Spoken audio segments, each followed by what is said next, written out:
All right. My name is René Xavier González. I am New Business Development and Marketing Director for SIDEE Industrial Development based out of Matamoros. We are currently developing an industrial park called Los Palmares Industrial Park, where we count on the majority of our tenants being automotive manufacturers. I'm also Secretary of CODEM, which is the Comité de Desarrollo Económico, which is the Matamoros Economic Development Committee. We have been around for 30 years, and we count on, we're a private nonprofit, it's all membership based. We do not have any affiliation with the state government or municipal government. It's basically the Matamoros business community who formed its own organization to make sure that Matamoros was being promoted and was being developed according to our expectations, the business community. We have recently, with this current administration, with this current executive board, we've counted on signing an MOU with GBIC, which is the Greater Brownsville Incentives Corporation. We're also in talks with UTRGV about signing an MOU for workforce development programs. And this is actually our latest accomplishment, that we were able to sign an MOU with San Benito EDC. And even though we are not adjacent to it land-wise, San Benito owns 25% of the Los Indios Free Trade International Bridge. So it's 25% San Benito EDC, 25% Harlingen, and 50% Cameron County. So that allowed us the opportunity to reach out to San Benito, independent of the fact that I've known Ramiro Aleman, current director of the San Benito EDC, for many years. But it allowed us an opportunity to reach out and say, look, how can we work together? How can we continue to develop this particular bridge? For example, Los Indios is about 15 minutes from my industrial park, from Los Palmares. So the synergy, the opportunities are there. For example, Toyota Gosei is one of our tenants in the industrial park in Matamoros, where they make automotive components, and then they have a warehouse right on Los Indios. So being able to offer those opportunities for twin plants, distribution centers, warehousing, having that back and forth of being able to offer economic opportunities. Whether somebody contacts me and then says, hey, who do you know on the US side where I could find some warehousing?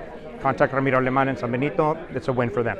They talk to somebody who is interested in getting their foot in the door or exploring opportunities in Matamoros.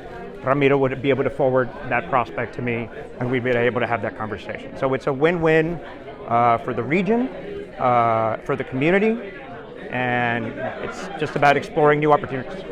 Why did the private sector, the developers, the Maquila plant owners, why did you feel it was important that a private entity outside of government take the lead in making sure development happens in Matamoros?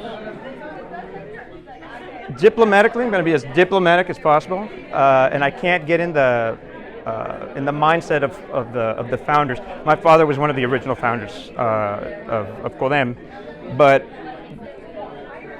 government in Matamoros on the Mexican side is very tricky. That it seems that with every new administration, or if it switches political party, they start from scratch. For whatever reason, it's not very conducive to maintaining messaging, marketing, keeping that, just making sure that you have a cohesive message. So from CODEM, we are completely non-political, independent of what political stripes are in the mayor's house, the administration. We work with anybody. We work with anybody, and we've actually been very fortunate with this administration. The previous administration, we worked with all of them. We're almost an extended arm of the economic development department there of the municipal government. State government, they contact us with initiatives. We let them know, well, we're going to a trade show. For example, every year, this is our 4th year, we went to New Orleans for the Clean Power Expo. The year before was in San Antonio, year before was in Salt Lake City. We go with GBIC and we go with the Port of Brownsville. So we go, these 3 entities, we rent a booth, we split the cost, and we are there promoting the region. In that particular industry, it's relevant because we have got clients like companies in Matamoros, TPI Composites, Gurit, Vestas, where, for example, TPI Composites, they make the actual blades for the wind turbines in Matamoros, cross it through Los Indios, and then go to the Port of Brownsville. So we go with those 3 entities, telling that success story, evangelizing, just like, hey, look, TPI Composites made the investment. Gurit's already there. These are huge companies that are established, that already did the due diligence and looked at our region and then say, hey, this makes sense. So that's why we go, this is our 4th year, we expect to go next year to keep telling that story, so they can take it into account, exchange information, give our business cards, and then say, if you want to go explore Matamoros, we'll pick you up on the US side. We'll take you to the industrial parks, take you to go see where the blades are made, the TPI, just to kind of leave the door open and have that accessibility. And what is the overall state of the maquila industry in Matamoros? Is it thriving? Is it growing fast?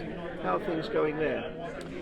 I've noticed that you and a couple of articles have been talking about nearshoring. Nearshoring is the buzzword that's got everybody excited, enthralled. It's making everybody take a look at this region.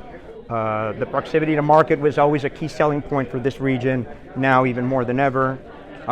So the interest has never been higher, and they're not just automotive inquiries. I'm speaking as a developer for industrial parks and for which I build spec buildings, and so the inquiries are continue, and I've been trying to expand a little bit, diversify, and just go beyond automotive. That includes having conversations with a couple of prospects who are into logistics, distribution centers.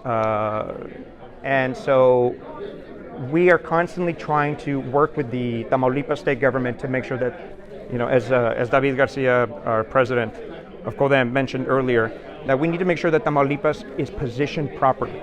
Nuevo León right now is an incredible success story. The Tesla Get is a game changer, but at the same time, Nuevo León was already thriving. You can ask, of course, we all know this. So if we can just try to learn some of those lessons and just try to apply it to Tamaulipas, which we are logistically blessed, infrastructure, everything that's been covered. Matamoros in particular, 4 international bridges. They're developing the port of Matamoros as we speak. Proximity to the port of Brownsville. It's not going to, Port of Matamoros and Brownsville are not going to be competitors. It's going to be 2 different things. So, I think we are uniquely positioned to really take advantage of this moment. And yet apparently there's this report from Index that said Tamaulipas is not as yet benefiting from nearshoring. That must disappoint you. Yes, absolutely. And I was glad to see an immediate response from Arabel, yes, the Undersecretary under Secretary of Economic Development, because we've been raising similar alarms. Now, granted that just because that Monterrey right now is just thriving and doing so well, that we can't expect to be meet or match their success overnight. Absolutely not. But at the same time, if it means that we need to be able to evangelize and be the messengers for letting them know that Matamoros is a safe place. Security will always be a factor, will always be a question, understandable, it's the nature of the beast. So I think it's just a matter of us being able to just talk about what works, the success stories, the proximity to the 4 bridges, our beautiful new consulate that's in Matamoros has won architectural awards. Anything that just kind of lets them know that there is a U.S. presence. There are people who commute every day that live in Brownsville, go to Matamoros, and we do it every day. And it's not because we are daredevils and risking our lives. It's because it's a safe place, and we have an incredible workforce. We just need to make sure that they know that the leadership is in place to make sure that their investments will be successful. Yeah, and like people say, the security issue is throughout Mexico. For sure. There's no reason Tamaulipas is any worse than any other part. What about the governance of Tamaulipas? Is the governor and the state administration pro-business enough? Every conversation I've had in every meeting has been very encouraging.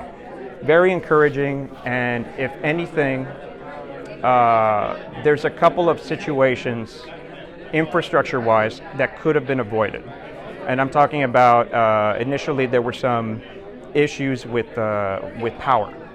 with power. So, for example, that we missed out on a lot of opportunities because people who wanted to be in Matamoros because Reynosa is oversaturated, Reynosa is too expensive, what have you.